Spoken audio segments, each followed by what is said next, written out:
नमस्कार, स्वागत एवं अभिनंदन पुनः मेरे चैनल अक्षय ज्ञान पे। आज आपके लिए मैं जो कक्षा 10 में अलंकार पूछे जाते हैं और कौन कौन से अलंकार कितने बार पूछे गए हैं उनको लेकर उपस्थित हुई हूँ।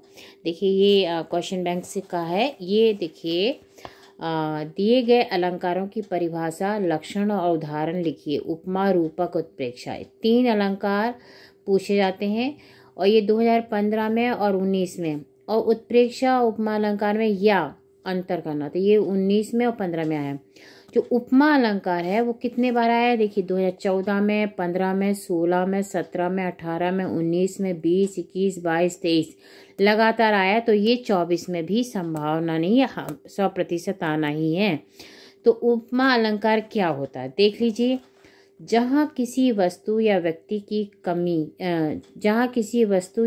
की किसी अन्य वस्तु या व्यक्ति के समान गुण धर्म के आधार पर तुलना की जाए, समानता बताई जाए, वहाँ उपमा न होता है तुलना। किसी के साथ आपकी तुलना करना, उपमा करना, या उपमा की जैसे कैसे ना किसी की उपमा दी गई है तो असमानता बताना, वो उपमा होती है। जैसे राधा के चरण गुलाब के समान कोमल, राधा के चरण गुलाब के समान कोमल।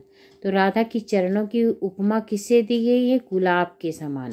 यानी गुलाब कितना सॉफ्ट होता है ना, जितना कोमल होता है, तो राधा के चरण उस तरह के हैं। तो वहाँ राधा के चरणों की तुलना या समानता गुलाब से दिखाई गई है, इसलिए यहाँ उपमा अलंकार है। उपमा अलंकार के निम्नलिखित 4 अंग होते हैं। तो ये एक बार फिर समझ लें उपमा अलंकार को। जहाँ किसी वस्तु या व्यक्ति की किसी अन्य वस्तु या व्यक्ति के समान गुण धर्म के आधार पर तुलना की जाए या समानता, तुलना या समानता 2 शब्द है ना, की जाए, वहाँ पे उपमा अलंकार होता है। राधा के चरण गुलाब के समान कोमल है, तो राधा के चरणों की जो उपमा गुलाब से दी गई है, या समानता गुलाब के से बराबर दी है। राधा के चरणों की तुलना गुलाब से की गई है। यहाँ राधा की चरण की तुलना है, समानता गुलाब से दिखाई, इसलिए यहाँ पे उपमा अलंकार है। ये उपमा अलंकार के 4 अंग कौन कौन से? उपमेय, उपमान, वाचक और समान धर्म।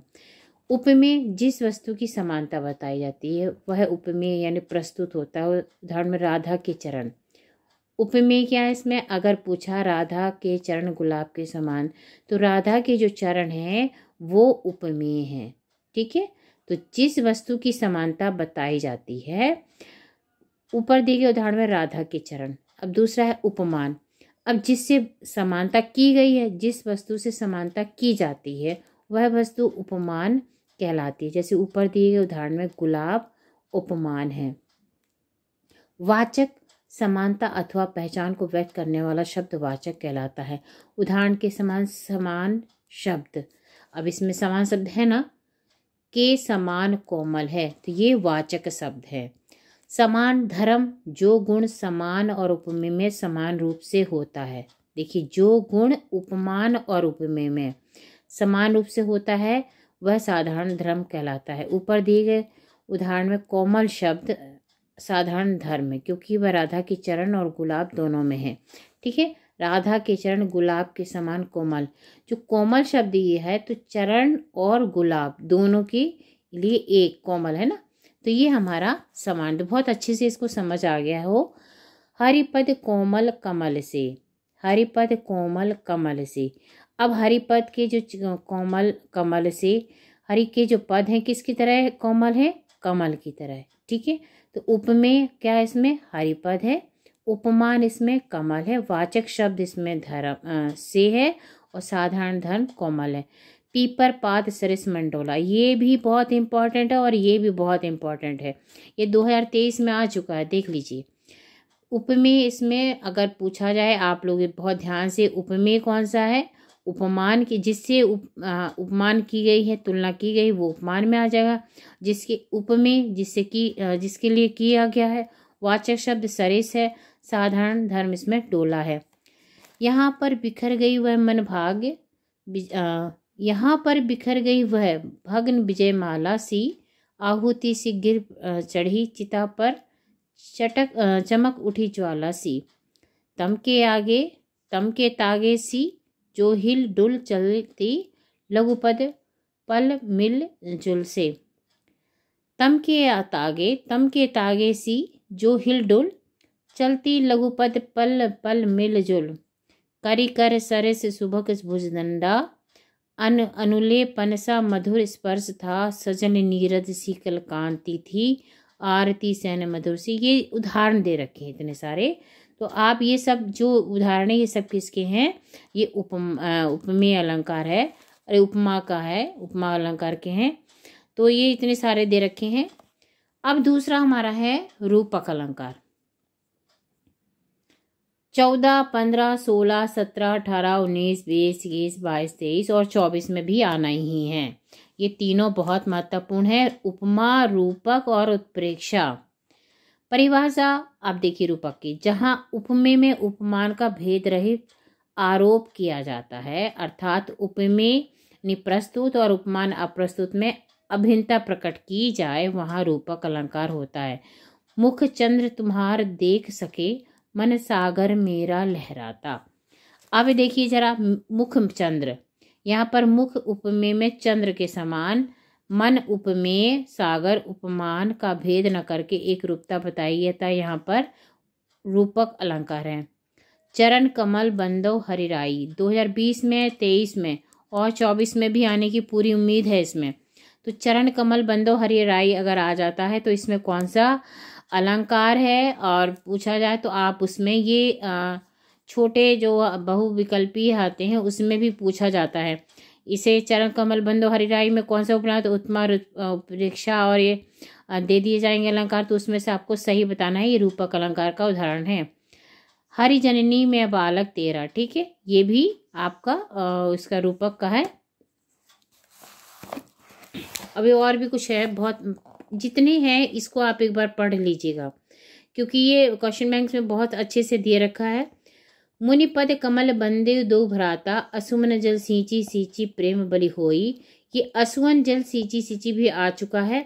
मायादीप नर पतंग भ्रमि भ्रम इवे पढ़ंत बहत, एक मिनट थोड़ा सा मुझे ब्लर दिख रहा है क्या, बढ़त बढ़त संपत्ति सलिल मन सरोज पड़ जाए।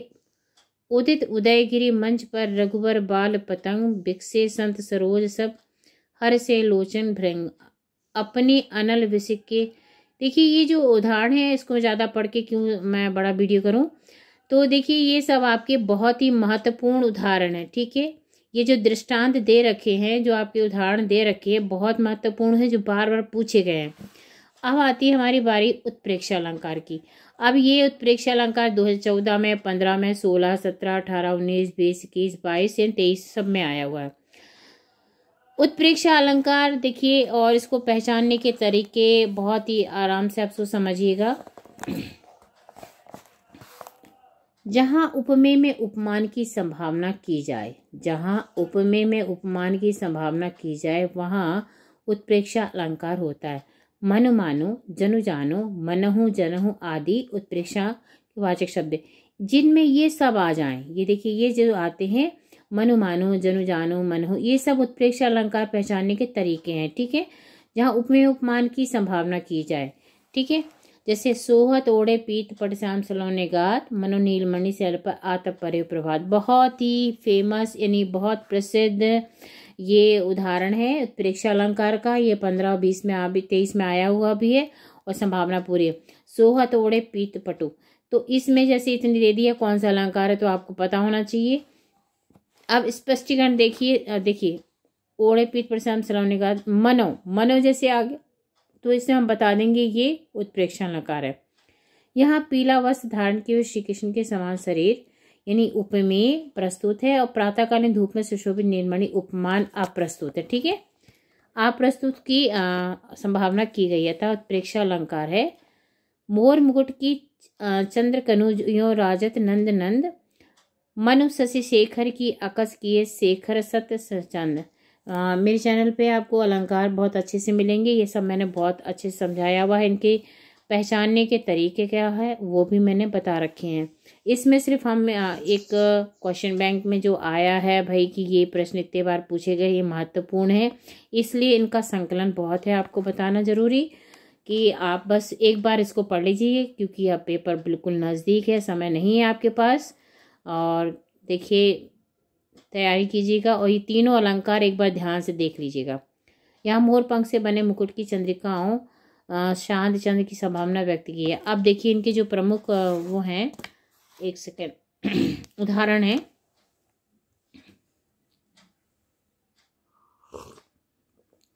मैं थोड़ा चाय पी रही थी। पुलक प्रकट करती धरती हरित तृणों की नोकों से, पुलक प्रकट करती धरती हरित तृणों की नोकों से, मानो झूम रहे हों तरु भी मंद पवन के झोंकों से। धाये धाम काम तब सब त्यागी, मनहु रंक निधि लूटन लागी। इसमें मनहु आ गया, ये इसमें मानो आ गया। ये उत्प्रेक्षण का पहचानने के जो तरीके हैं। धाये धाम में मनहु आ गया। उभय भी सेम कैसी ब्रह्मजीव माया जैसी, ठीक है। विभय बीच बहुरी कहुरी सब बनवाई जनु, जनु आ गया इसमें। मधु मदन मध्यरति। उत्प्रेक्षण अलंकार पहचाना बहुत ही आसान है। और ये देखिए हमेशा आया है, तो आप एक अलंकार अच्छे से तैयार कर लेंगे तो एक ही के बारे में लिखना होता है। अब इसमें अर्धचंद्र सम शिखर श्रोणी कहूँ छवि छाई, मानव चंदन धौरी धौरी घौरी धौरी गृह खौरी लगाई। तो ये देखिए इसके आप बहुविकल्प प्रश्न देख लीजिए। निम्नलिखित प्रश्नों में सही विकल्प का चयन करना है, ठीक है। हरिमुख मनहु मयंक पंक्ति में अलंकार है। अब हरिमुख मनहु आगे ना आपका ये उत्प्रेक्ष अलंकार है। देखिए बहुत आसानी से आप पहचान लो कि आप इसे। पुलक प्रकट करती धरती हरित तृणों के नौकों से, मानो झूम रहे तरु भी मंद पवन की झोंकों से। इन पंक्तियों में तरु मानो झूम रहे, तो मानो आ गया तो उत्प्रेक्ष अलंकार आ गया। बहुत आराम से उपमा श्लेष उत्प्रेक्ष इसी तरह के आते हैं बहुविकल्पीय। रूपसी तेरा घन केश पास में, अब इसमें रूपसी तेरा घन केश पास के रूप जो है, तुम्हारे घन कैसे हैं, केश बाल कैसे हैं, तो उसके बता रहे हैं कि घन की तरह है ना। ये रूपक अलंकार है। यहाँ यहीं कहीं पर बिखर गई भग विजय माला सी पंक्ति में उपमा अलंकार, ठीक है। तो ये बहुत ही छोटे छोटे प्रश्न थे जो आ रहे थे बार बार। अभी इसमें कुछ और प्रश्न देख लें हम। वह सरल विरल काली रेखा तम के आगे सी जो हिल डुल में कौन सा अलंकार है? अनुप्रास, उत्प्रेक्षा, उपमा, रूपक। तो सही उत्तर आपका रूपक है। हृदय सिंधु में उड़ता स्वर्ग की जोर देख चंद्रायन पंक्ति में अलंकार है रूपा श्लेष उत्प्रेक्षा उपमा। तो रूपक अलंकार है इसमें। नील घन शावक से सुकुमार, नील घन शावक से सुकुमार सुधा भरने से विधु के पास पंक्ति में कौन सा अलंकार प्रयुक्त हुआ है? तो इसमें है उपमा अलंकार, ठीक है। रूपक उत्प्रेक्षा श्लेष तीन उधर में उपमा इसका सही है। अंबर पनघट में डुबो रही तारा घट उषा नाग, इस पंक्ति में अलंकार कौन सा है? उपमा अनुप्रास रूपक, तो इसमें रूपक अलंकार है। पीपर पात सरिस मंडोला, ये बहुत ही महत्वपूर्ण है और निश्चित रूप से आएगा। रूपक उपमा उत्प्रेक्षा अनुप्रास, तो इसमें उपमा है। चरण कमल मंदो हरिराई, अभी मैंने ऊपर भी बताया था आपको, ये बहुत है रूपक अलंकार का ये। और देखिए उपमा का ये आपका ये है पीपर पात सरिस मंडोला, बहुत ही ज़्यादा। यहाँ पर बिखर गई, यहाँ पर बिखर गई वह भग्न विजय माला सी, ये देखिए 2023 में 23 में जो आ चुकी हैं वही है। तो ये इसमें उपमा अलंकार है। सोहत ओढ़े पीत पढ़ श्याम सलोने गात, इसमें कौन सा है? उत्प्रेक्षा। मनो नीलमणि से, ये बहुत ही इम्पोर्टेंट है। तो एक एक चीज़ आपको बता दी कि उपमा का बहुत कौन सा प्रसिद्ध है, उत्प्रेक्षा का कौन सा है, रूपक का कौन सा है। तो इस तरह से आप इनको अच्छे से सभी की परिभाषाएं बहुत अच्छे से पढ़ लीजिए। और इन उदाहरणों को ये जो दे रखे हैं आपके इसमें से, जैसे ये दे रखे हैं आप इतने सारे, तो इनको बहुत अच्छे से रट लीजिए, ठीक है। एक नंबर एक दो नंबर के जो हमारे हैं वो कहीं जाने नहीं पाए। आपके 70 अंकों में 70 अंक ही आने चाहिए।